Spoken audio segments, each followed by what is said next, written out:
In this video, I'm going to show you how to import tasks using Excel. So here I have a project that is empty. There are no tasks in it. So the first step to importing from Excel is to click the plus icon here and choose import from Excel.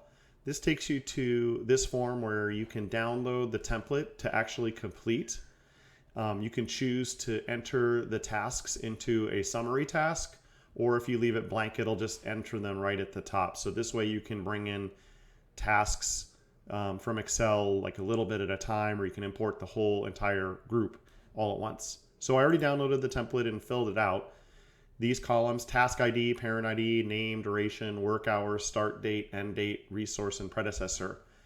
The reason we have these task IDs 1, 2, 3, 4, 5 and parent ID, this is how you can create a summary here. So this task is a summary task. It's task number 1. This task number 2, its parent is task number 1, and this one also is task number 1. In this case, I would like second task, this second one, to be second summary,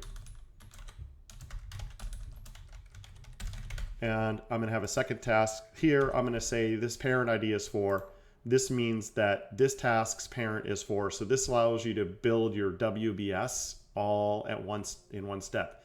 In this case, this is 5 days, 20 hours, 10 days, 80 hours, 1 day, 8 hours. And I can even assign to my people by putting their names in here, and also set up predecessors.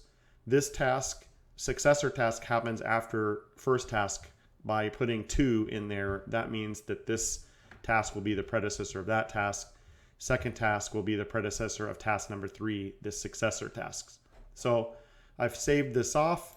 I'm going to choose that file from my downloads because I downloaded the template, and I'm going to go ahead and upload that. Once I upload it, then all of those tasks are being imported right now into the system.